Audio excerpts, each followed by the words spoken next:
Hi, today I'm talking about the actor James Dean, who died in 1955 at the age of 24. Actor James Dean was born James Byron Dean on the 8th of February 1931 in Marion, Indiana. He was the only child of Winton Dean and Mildred Marie Dean, whose maiden name was Wilson. His father changed his career from farming to a dental technician. The family moved to Santa Monica, California.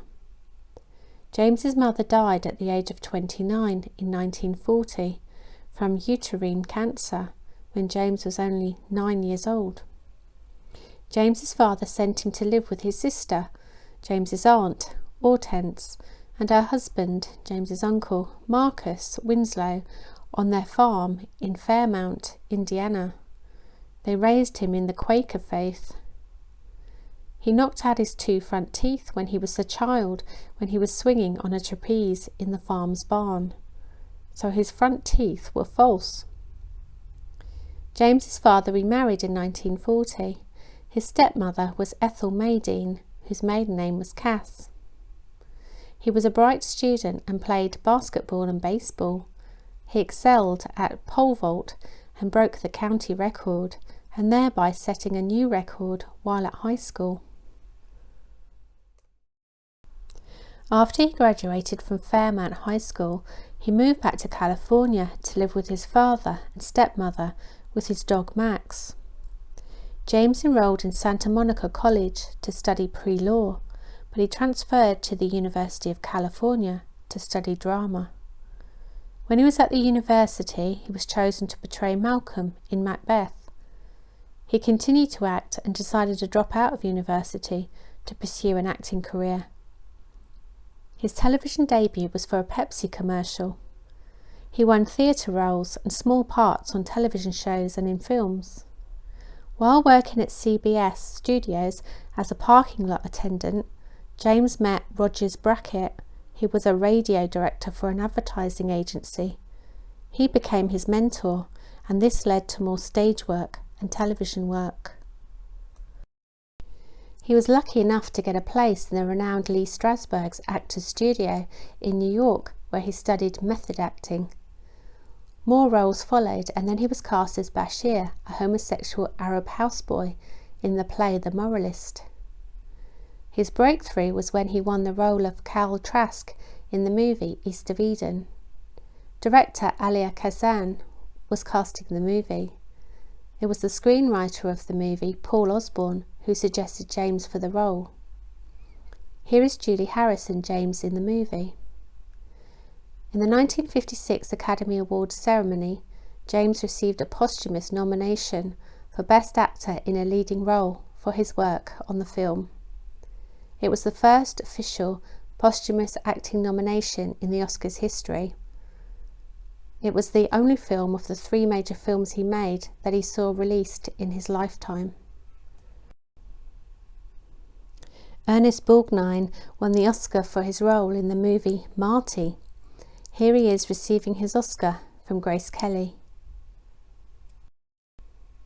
It was during the making of East of Eden that James met Italian actress Pierre Angeli. She was making the movie The Silver Chalice. They were supposed to be very much in love, but her family disapproved of James as he wasn't Catholic, and she ended up marrying actor and singer Vic Damone. She apparently never got over James's death. She died from a barbiturate overdose in 1971 at the age of 39. The second movie he starred in was Rebel Without a Cause, in the lead role as Jim Stark. This film seemed cursed, as the other actors were the ill-fated Natalie Wood, Sal Mineo, and Nick Adams, who all died young. The third film he starred in was Giant. His role as Jet Rink was a supporting role to Rock Hudson and Elizabeth Taylor. He received his second posthumous Best Actor nomination for his acting in Giant at the Oscars ceremony in 1957.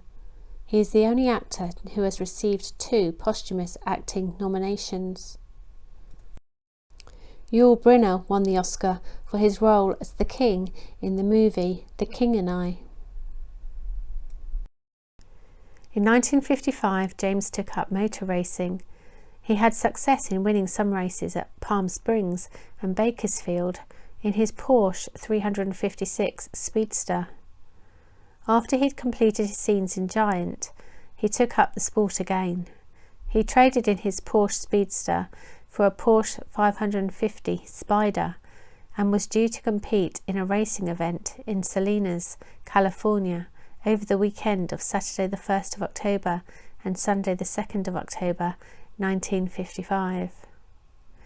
On Friday the 30th of September 1955, Rolf Wotherich, a German mechanic from a Porsche factory working at Competition Motors in Hollywood, was riding in James's newly purchased Spider Porsche 550 with James. Stunt coordinator Bill Hickman and Collier's magazine's photographer Stanford Roth were travelling in James's Ford station wagon behind the Porsche. After taking several photos, the group left Competition Motors at approximately 1:50 p.m. At 3:30 p.m, both cars were stopped and given a ticket for speeding by California Highway Patrolman O.V. Hunter, just south of Bakersfield. James had been driving at 65 miles per hour in a 55 miles per hour zone, and he got a $25 fine. James and his friends stopped at Blackwell's Corner at a snack bar gas station for refreshments before continuing their journey.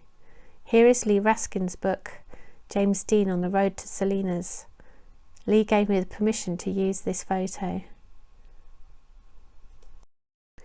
James got back onto the road and both cars then drove west on Route 466, now State Route 46, towards Paso Robles. They were heading for the junction at Route 466 and Route 41. At approximately 5:45 p.m, a black and white 1950 Ford Custom Coupe, driven by 23-year-old Cal Poly student and Navy veteran Donald Turnupseed, turned left onto Route 41. James tried to steer the Porsche clear, but he didn't have the time, and the two vehicles smashed into each other almost head-on. California Highway Patrol Captain Ernest Tripka and his partner, Corporal Ronald Nelson, were called to attend the scene of the car accident. James suffered a broken neck and many internal and external injuries.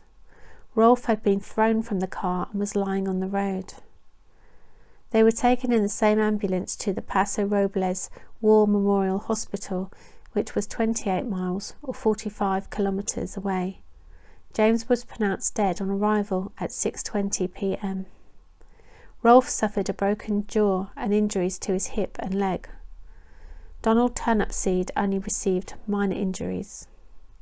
Although Rolf Wotherich didn't recall the final moments of the impending crash, James Dean's last words are thought to have been, "That guy's got to stop. He'll see us." Here is Rolf and James on the day of the car crash. Lee Raskin gave me permission to use this photo as well. The coroner's inquest was held on the 11th of October 1955. Donald Turnupseed told the jury that he had not seen the low-sitting Porsche. The car had been nearly invisible due to the combining factors of it being silver and because of the setting sun. The jury found it was an accidental death with no criminal intent. Later on, Donald owned a successful electrical contracting business in his hometown of Tulare. He died in 1995 from lung cancer, aged 63.